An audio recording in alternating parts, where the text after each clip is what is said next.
Merci de votre fidélité au programme de Gangan TV. C'est un plaisir, une fois encore pour moi, de vous retrouver dans ce nouveau numéro de Café Débat. Vous le savez, c'est l'émission qui donne la parole à ceux qui veulent la prendre en vue d'impacter l'opinion. Aujourd'hui, je décide de donner la parole à M.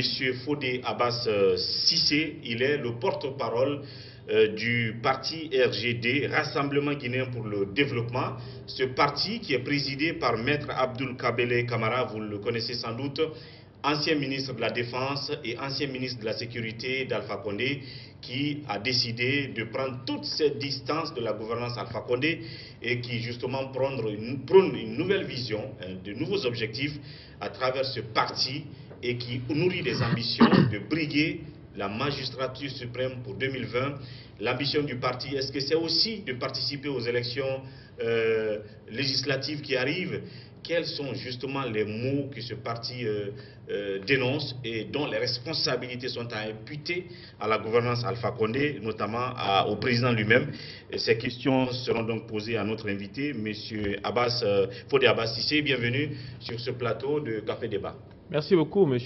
Diallo. C'est un énorme plaisir pour moi d'être ici aujourd'hui, de discuter de la vraie vie, du quotidien. Moi, présenté comme porte-parole du RGD, je dirais aussi des oubliés. Si vous sentez que votre voix n'est pas entendue, ce parti vous attend. Donc le parti des oubliés, autrement. Et donc bienvenue, mais avant de parler de votre parti et de votre président, il y a d'abord une actualité brûlante, fraîche, politique. C'est notamment l'élection du maire de la commune de Matoto. Le rendez-vous de la reprise qui a été raté hier a été encore programmé aujourd'hui. Et ce que nous avons appris le matin, c'est finalement le candidat du RPG installé maire en l'absence du candidat de l'UFDG et de ses compagnons. Quelle est la lecture qu'on fait de cette situation au sein de votre parti, le RGD? Merci beaucoup, M. Diallo, pour cette question. Encore une fois, vous avez beaucoup parlé de dénonciation. On parle beaucoup de dénonciation dans ce pays, mais très peu de construction. Ce qui se passe à Matoto, c'est tout simplement la même chose qui se passe dans tous les secteurs, avec l'enseignement, avec la santé, avec l'électricité et l'eau. C'est un manque d'application des textes. C'est une utilisation parfois, à mon avis, pas très bonne de nos compétences. Donc si on n'applique pas les textes et les lois, on se retrouve dans des situations à réinventer la roue et ça nous prend après 1 an, 3 jours pour installer un simple maire. Donc nous, au RGD, encore une fois, je le redis, nous ne sommes pas dans la dénonciation pour dénoncer. Nous voulons regarder l'avenir et nous mettre dans la construction. Si les textes de loi étaient appliqués, on n'en serait pas là. Donc, et l'autre chose que je voudrais ajouter, c'est que nous, on prend nos distances par rapport à la compromission. Parce que le duel de géants, on va dire, qui se passe là-bas, c'est entre 2 personnes qui s'entendent pour une mairie à l'intérieur du pays. Naturellement, je n'aime pas trop citer les gens pour ne pas tomber dans le mépris du Guinéen, mais voilà, ils s'entendent pour ceci ou cela, après ils se combattent par là, on ne s'y retrouve pas. On ne s'y retrouve pas, donc on prend nos distances par rapport à ça. Nous voulons être aux côtés du Guinéen pour parler des vrais problèmes. Alors, c'est important, même si vous ne vous mêlez pas en prenant parti, qu'on dise le RGD partage la position de l'UFDG ou du RPG, mais ça reste quand même un processus électoral. Oui, vous êtes un parti politique. Alors qu'est-ce que vous dites du processus, de tout ce qu'il y a eu? Nous fonctionnons beaucoup au ressenti dans ce pays. Ce qui se passe à Matoto, ce n'est pas le ressenti du porte-parole du RGD. S'il y a eu injustice, celui qui estime qu'il n'a pas été suffisamment écouté ou que ses droits ont été brimés, dans la devise de ce pays, il y a le mot justice. Et nous vous proposons d'ailleurs un avocat en passant. Mais il y a une Cour suprême. Vous disiez tout à l'heure à la radio que c'est cette cacophonie-là qu'il y a. Oui, c'est un chaos. L'aboutissement de la compromission de ces deux parties. Naturellement. Norbert Zongo l'a dit au Burkina. C'est cette compromission-là qui est responsable de la médiocrité dans nos pays. Quand il n'y a pas de compromis entre ce qui est bon et ce qui est mauvais, il faut que c'est 100% de responsabilité dans ce qui se passe. Ce qui se passe aujourd'hui, c'est la responsabilité de celui qui gère ou de ceux qui gèrent. Maintenant, si quelqu'un estime qu'il a été brimé, si je suis agressé ou violenté dans mes droits, je suppose qu'il y a une justice dans ce pays qui, j'espère, est apte à résoudre ces problèmes. Il y a des gens dans ce pays qui ont des compétences en matière de droit.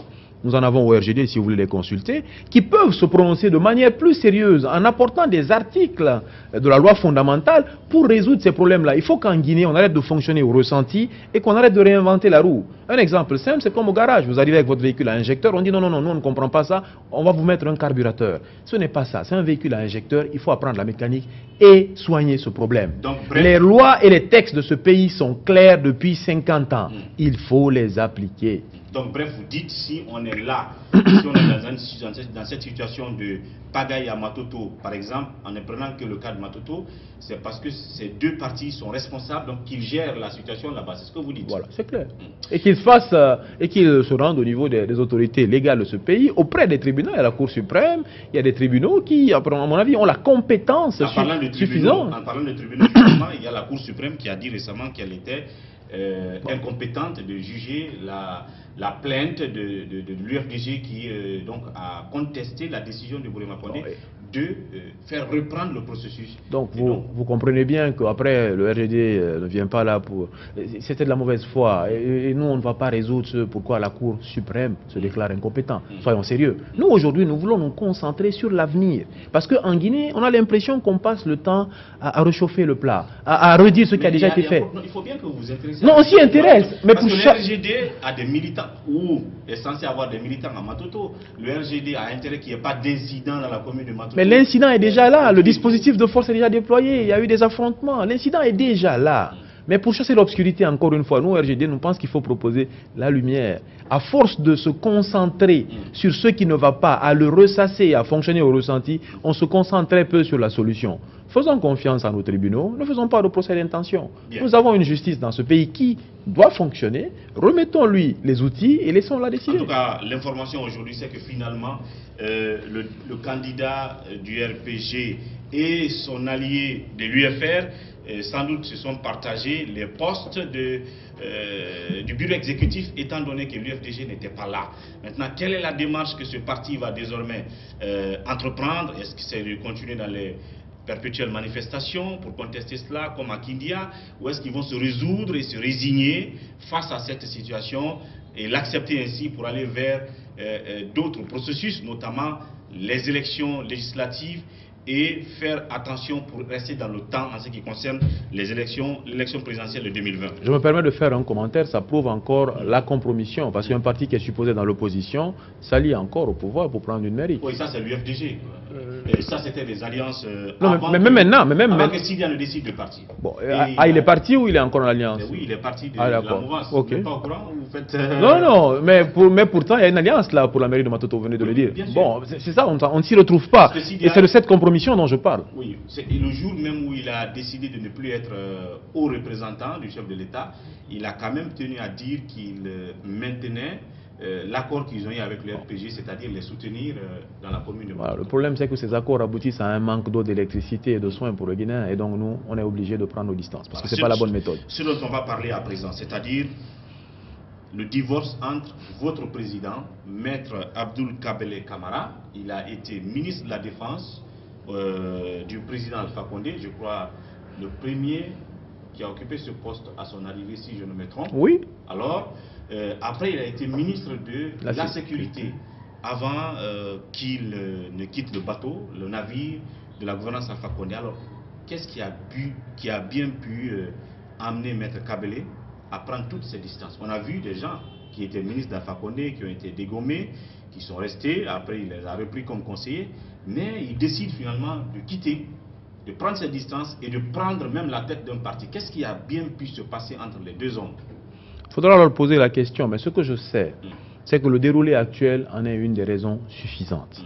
Secondo, le fait de sortir d'un parti et de se présenter candidat aux élections n'est pas un problème en soi. Oui, le gagnant, oui, il faut qu'on se mette à l'aise avec ça. La question, il y a des dessous, c'est normal, il y a des dessous à tout. Il y a des dessous à tout divorce. Est-ce que ces dessous sont importants pour le développement de ce pays? Je ne crois pas. La vraie question qui nous est posée aujourd'hui, pour 2020, mais c'est un manque de vision. C'est un manque de vision tout simplement par rapport à tout ce qui circule comme rumeur, tout ce qui circule comme installer un maire. Pour quelqu'un qui a fait du droit, honnêtement, installer un maire 1 an, 3 jours, c'est quand même beaucoup. Oui. Ça gêne. Ça gêne et puis voilà.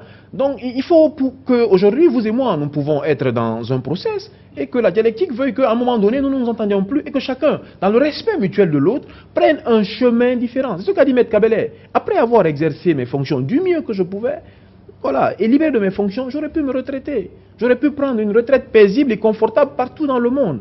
Mais mon background, comme dirait Maître James ou encore Albert Einstein, ceux qui font le pire, ce n'est pas les gens qui font le mal, c'est ceux qui regardent et laissent faire, ou ceux qui font semblant d'hésiter. En parlant de ceux qui regardent et qui laissent faire, Maître Kabele a quand même passé un bon bout de temps. On peut dire qu'il a fait au moins 6 ans ou 7 ans auprès d'Alpha Condé. Il ne s'est pas rendu compte de la mauvaise orientation que la gouvernance était en train de prendre. Il ne s'est pas rendu compte que ce qui a fait qu'il a décidé de suivre l'homme n'allait pas dans le sens je pense qu'aujourd'hui, de l'objectif fixé. Est-ce que ce n'était pas tardif son réveil? C'est ce que certains pensent. Est-ce que son réveil n'était pas tardif? Ou est-ce que c'est parce que Alpha Condé l'a tout simplement enlevé du gouvernement et qu'il ne s'entendait pas, qu'il a décidé finalement de voler de ses propres ailes politiquement? Mais ce qui est bien normal. Si on ne s'entend pas, si vous quittez par exemple la radio Gangan, on ne va pas dire que non parce que vous avez été loyal à Gangan pendant des années, donc vous devez rester à la maison. Non, vous avez des choses à faire, vous pouvez aller travailler pour une autre radio. Nous sommes dans un monde libre aujourd'hui et il faut accepter cela. Bien. Et ça c'est la première chose. La seconde chose que je dirais, je ne vois pas ce qui gêne. La principale question aujourd'hui, c'est comment faire pour aller de l'avant, comment faire pour avoir l'eau et l'électricité et sortir des compromissions. Et nous ne pouvons pas faire avec autre chose. Nous ne pouvons faire... La plupart des autres candidats de ce pays-là, c'est des gens qui étaient dans le gouvernement. Et c'est une très bonne chose. Parce qu'il faut prendre des gens qui savent de quoi on parle. Parce que quand on prend un Japonais pour développer la Guinée, parce qu'il ne connaît pas le Guinéen, il ne sait pas ce qu'il y a du Breka, il ne sait pas c'est quoi Kassa, ça finit mal. On ne peut pas développer la Guinée sans le Guinéen. Et un Guinéen qui a l'expérience.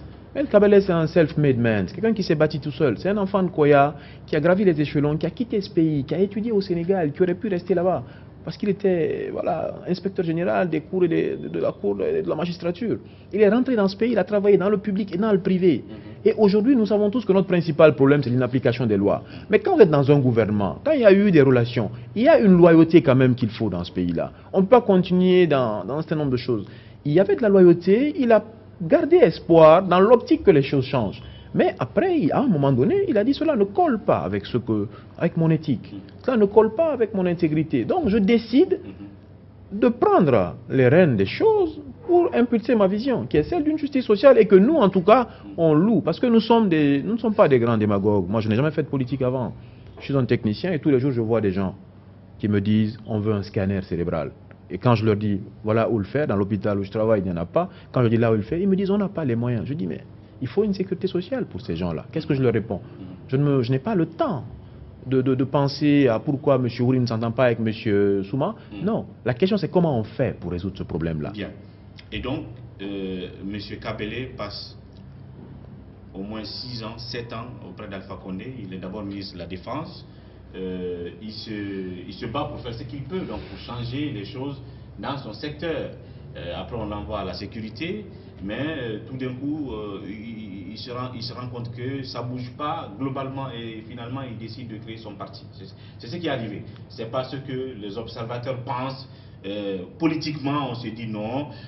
Maître Kabele a promis par exemple Koya au RPG à l'occasion des élections communales. Donc ils ont été incapables de donner Koya au RPG parce que c'est un candidat indépendant qui l'a remporté, ce qui a fâché Alpha Condé, et puis voilà, il décide de le quitter. Ça, c'est spéculatif. C'est spéculatif, je n'ai pas les preuves de... C'est spéculatif, parce qu'on est en politique, mais il faut dans ce pays aujourd'hui apporter des preuves aux choses que l'on avance. En tout cas, dans mon domaine, c'est comme ça que ça marche. Il faut des preuves. En politique, c'est autre chose. Non, en politique, c'est spéculatif. Non, c'est parce qu'ici, on a créé des cultures qui sont fausses. Non, mais il faut vous y faire parce que... Non, on ne s'y fera pas. Nous allons faire la politique autrement. Nous allons innover. Non, non, non. Nous ne sommes pas là pour nous... Non, non, non. Nous ne sommes pas là pour nous scléroser dans les habitudes du passé. Ça, il faut se mettre à l'aise avec ça. Nous sommes venus avec du renouveau. C'est pour ça que vous avez un médecin porte-parole. C'est pour faire du renouveau. Ça, c'est vrai ou pas? Est-ce que tout est parti de là? Mais ça, c'est vous qui... Moi, je pense que ce n'est pas vrai. Je pense que c'est une discordance de vision par rapport à l'approche du développement de ce pays-là, par rapport à la justice sociale. Maître Kabele n'aurait pas pu mettre les PA sur la route. Donc, ce manque de vision partagée a entamé un divorce qui, je pense, est optimal. Emmanuel Macron a promis à François Hollande, je ne ferai rien contre toi. Je ne sortirai pas du PS, mais il a quand même fini président. Parfois, on peut ne pas avoir la même vision et entamer son chemin parce qu'on a notre libre arbitre. Et il faut se mettre à l'aise avec ça pour qu'on aille de l'avant. Et ce que je voudrais vous dire encore, et c'est un message qui doit passer dans ce pays-là. Et laissez-moi vous dire, les mêmes actions donnent les mêmes résultats. Il y a le moment de prendre la décision de partir la décision de sortir du système quand on pense que ça ne va pas. Quand vous prenez le cas de Macron, est-ce qu'il a fallu qu'on l'enlève ou est-ce qu'il a décidé, écoutez, je vais partir parce que je vois les choses autrement? Maître Kabele a d'abord été libéré de ses charges par Alpha Condé, il n'a pas décidé de partir et donc les gens doutent un peu sur la sincérité de la démarche. Les gens peuvent avoir des doutes, mais on les invite au RGD, nous les invitons à venir et nous leur disons encore, on n'a pas le temps. Time is brain, le temps c'est du cerveau, allons de l'avant. On peut continuer dans cette perplexité, dans ce cynisme-là. Aujourd'hui, nous voulons vendre une politique positive de ce pays-là. Vous ne voulez pas parler de ça? Est-ce pourquoi il n'a pas décidé de partir avant que Mais Maître Kabele a servi, je vais vous expliquer. Pour moi, c'est une valeur personnelle qui est africaine, qui est la loyauté. Maître Kabele a servi avant Alpha Condé. Maître Kabele a refusé de défendre l'État face à Alpha Condé. Maître Kabele a défendu Alpha Condé. Maître Kabele a travaillé pour Lansana Kouyaté. Il est quelqu'un de loyal. Il a voulu du mieux qu'il a pu, à tel point que il a tellement bien servi que le porte-parole de la gendarmerie s'est fait emprisonner pour les fleurs qu'il lui a lancées. En passant, c'est au-delà des frontières du RGD. Cette loyauté-là, il l'a menée au bout. C'est quelqu'un qui fait le job. C'est pour ça qu'il n'est pas dans la Momaya. Jusqu'à ce qu'on le libère. Maintenant qu'il est libéré et qu'il a le libre arbitre, il décide d'apporter sa contribution à ce pays. Et nous vous invitons à venir participer au process. Parce que nous ne sommes pas là pour vous donner des leçons. Nous voulons être pas dans la démagogie ou la destruction, mais plutôt dans la co-construction. Alors l'homme peut être fier de quelle trace qu'il a laissée là où il est passé. Parce qu'il y en a qui peuvent dire, vos observateurs, vos éventuels adversaires, à dire oui, il sort du système alors que le système n'était pas bon. Mais lui au moins il peut dire que dans son domaine, il a laissé des traces qui doivent faire que les gens doivent lui faire confiance pour le porter à la tête de la magistrature suprême en 2020, pour voter pour vos candidats aux élections législatives qui arrivent, à la défense où il était et à la sécurité. Est-ce qu'il y a des traces qu'il a laissées, des bilans ou des traces indélébiles, positives? C'est une excellente question. Encore une fois, j'ai envie de vous répondre que le bilan de Maître Kabele est colossal. Quand on prend son passage dans le PUP, sous Lansana Kouyaté et aujourd'hui dans le RPG, il y a tellement... Notamment au ministère de la Défense. À la Défense, c'est facile. En allant sur le portail du gouvernement, vous verrez ce qui est mis. Si je vous parle par exemple de la police, l'ouverture de l'école de police, c'est Maître Kabele qui l'a faite. Parce que tout simplement, la police doit être formée. Si la police n'est pas formée, la circulation routière ne peut pas être bien faite. Le maintien de l'ordre, qui va le faire? Dans les règles de l'art, sans que les gens ne meurent inutilement.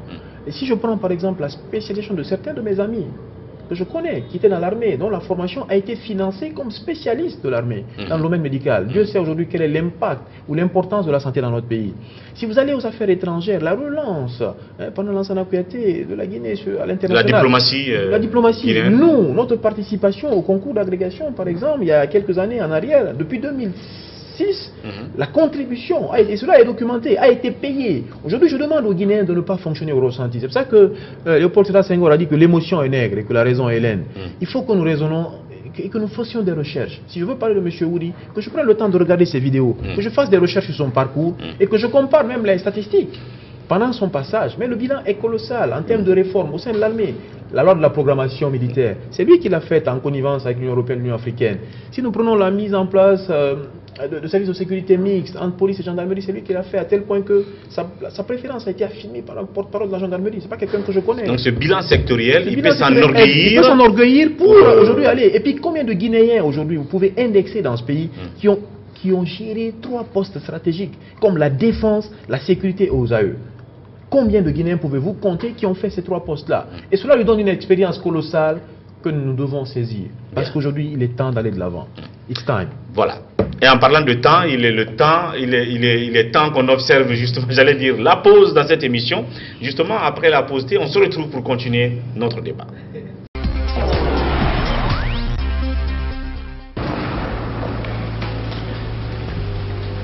Il existe des choses qui nous donnent la force et l'audace d'aller au-delà de notre imagination. Le thé Akbar. Le thé Akbar est fabriqué en utilisant uniquement les feuilles soigneusement sélectionnées en provenance de Ceylon. La qualité du thé Akbar a été évaluée selon les normes les plus strictes par des experts en dégustation qui se sont appuyés sur près d'un siècle d'expertise dans ce domaine. Premier producteur de thé, vous pouvez faire confiance à la famille Akbar pour vous garantir votre santé. Seule la meilleure tasse de thé peut vous procurer de la fraîcheur.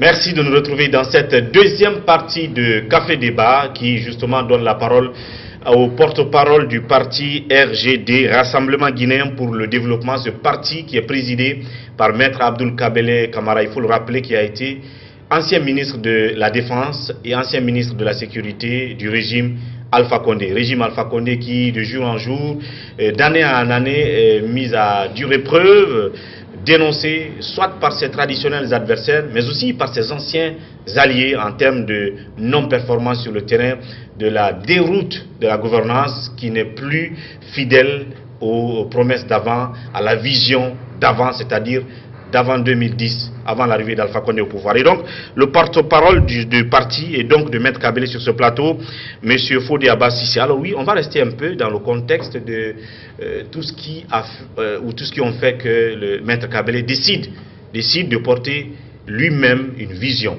de se mettre au devant au lieu d'accompagner quelqu'un, donc en prenant la tête de ce parti.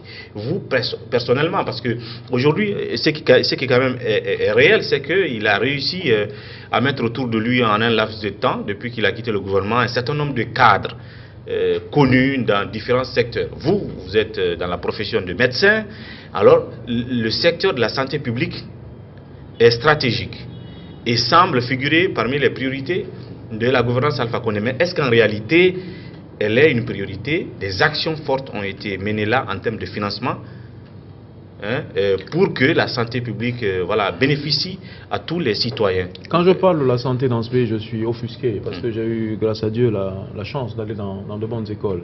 J'ai eu la chance d'aller ailleurs parce que des gens ont décidé qu'il allait être ainsi. Si j'avais été laissé au sort de l'État, je ne serais pas à ce niveau. Mais je ne rends pas quelqu'un responsable de ça, je dirais que c'est le système. Mais je vous invite à aller à l'hôpital. Je dis aux gens, aux assemblées générales du RGD, si vous avez des doutes sur la nécessité que ce pays doit changer, visitez un hôpital de ce pays. Filmez en caméra cachée un accouchement. Les hôpitaux publics. Public ou privé. Nul n'est indemne de ça. Filmez un accouchement dit gratuit. Filmez une consultation. Filmez l'hygiène de l'hôpital. Ce n'est pas contre quelqu'un.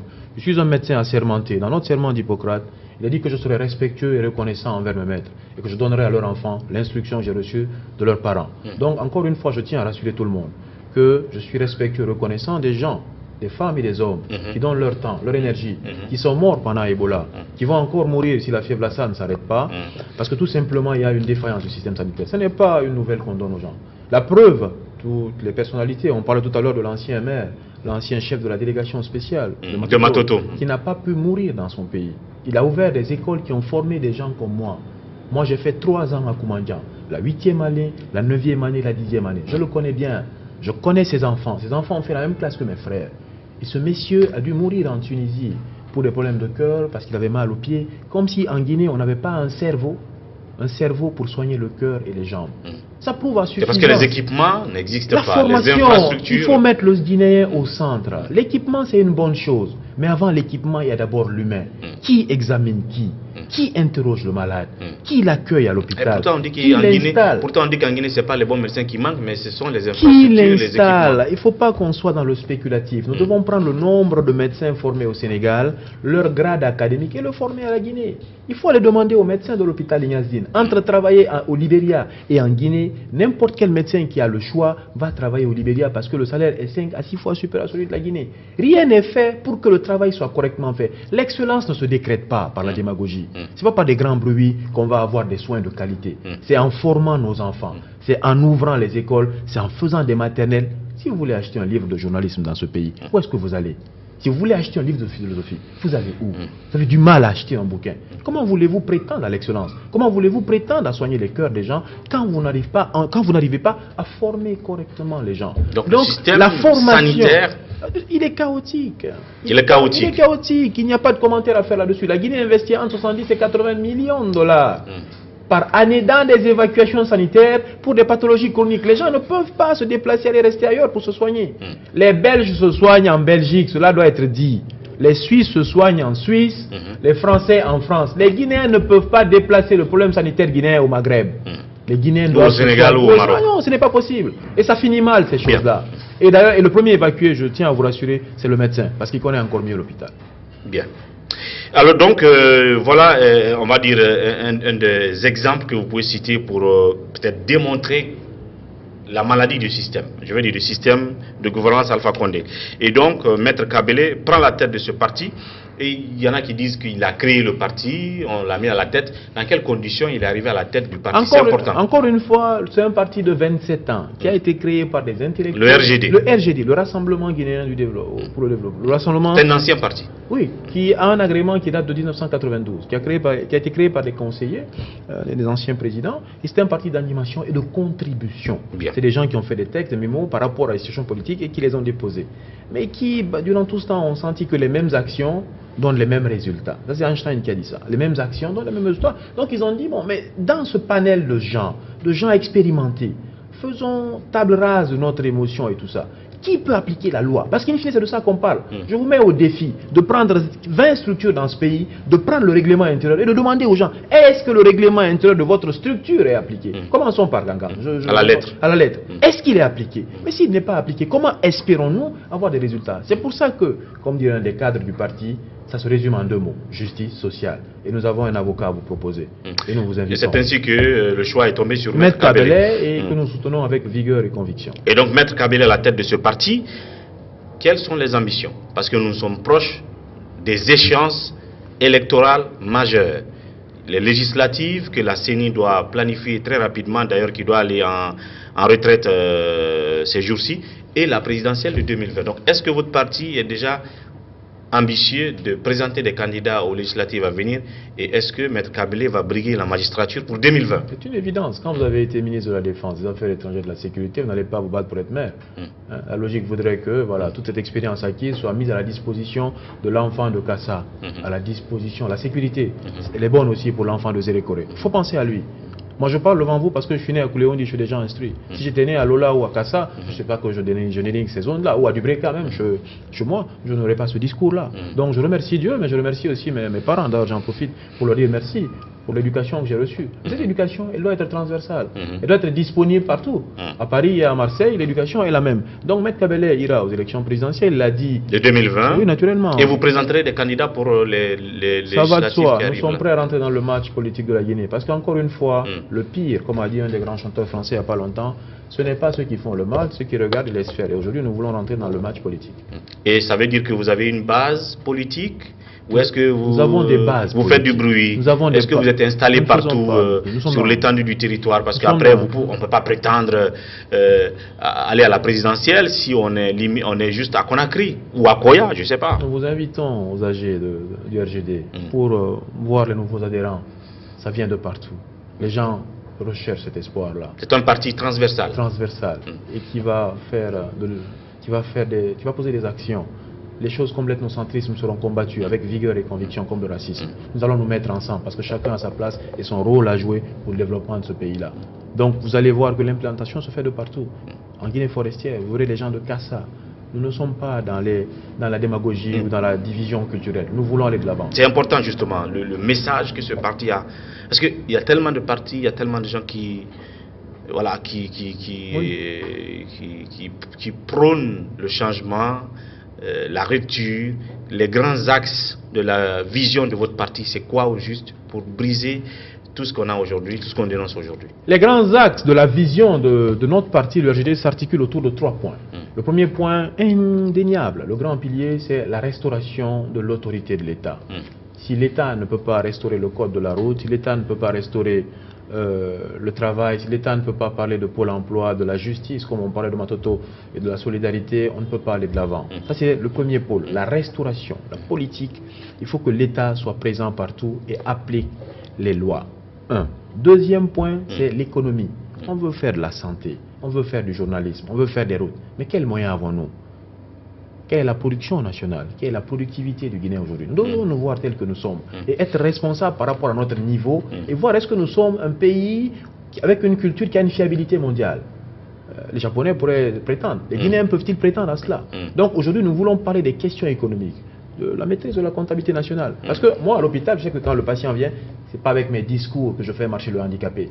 Il faut un scanner, il faut des médicaments, il faut des kinésithérapeutes motivés pour que ce type soit soigné. Si c'est avec les discours, il reste alité. Le troisième point, ça va être le domaine social. Moi, je travaille à l'hôpital. L'hôpital, avant d'être un centre de traitement, il y a 5 siècles en avant, c'était des centres sociaux où les gens pouvaient venir raconter leurs problèmes. Donc les 3 grands axes, c'est 1, la restauration de l'État, 2, la politique, parce que pour faire du journalisme, pour former les gens, il faut savoir combien on a, et 3, c'est un plan social. C'est pour ça que l'idéologie du parti, c'est un parti socio-démocratique. Je suis un amateur en matière de politique, mais actuellement je l'apprends. Donc vous avez développé les filets de sécurité sociale. Naturellement, c'est un parti socio-démocrate comme la CDU en Allemagne, où nous voulons créer de la richesse et qu'elle soit repartie pour réduire les inégalités sociales. Parce que si vous vous informez un peu, vous verrez que les inégalités sociales sont plus grandes chez nous que dans les pays développés. Comment pouvons-nous alors dire que nous sommes solidaires? Comment pouvons-nous dire alors que nous sommes justes envers nos compatriotes? Comment pouvons-nous créer du travail quand les inégalités sociales ne font que se créer de jour en jour, d'année en année? Bien. Et donc ce sont là les 3... les 3 grands axes sur lesquels le RGD va se pencher. Cela ne veut pas dire que nous venons sublimer le Guinéen, que les problèmes sont résolus à la fin de 5 ans si le RGD gagne. Mais au moins les bases seront posées et nous serons orientés résultats. Nous ne venons pas là pour vous dire que parce que vous êtes abonné, c'est pour ça qu'il n'y a plus d'électricité. S'il n'y a pas d'électricité, c'est le responsable de celui qui gère. Et s'il n'a pas les compétences, il devra rendre des comptes. En tout cas, le parti va se jeter à l'eau, comme vous venez de le dire, dès les élections les élections législatives qui arrivent, et pourquoi pas Maître Kabele candidat en 2020 avec justement ce que vous avez comme vision à présenter aux Guinéens, discours à présenter, et la nouveauté, un parti transversal qui donc aura en son sein toutes les obédiences communautaires, religieuses, ethniques. C'est important. Alors oui, dernier mot peut-être en 30 secondes à l'endroit de tous ceux qui vous observent, de tous ceux qui vous regardent. Encore une fois, je vous remercie pour l'accueil que nous avons reçu. La seconde chose, c'est que j'en profite pour remercier tous les militants et les sympathisants du RGD qui ne faiblissent pas, qui jour en jour donnent toute leur énergie, leur motivation et leur contribution à ce parti. Et je voudrais dire un mot, pensons au-delà de l'ethnie, pensons au-delà des différences qu'il y a entre nous. Mettons au centre un modèle guinéen qui va se concentrer sur les valeurs, le travail, la justice et la solidarité. C'est pour ça que notre slogan, c'est « Ensemble ».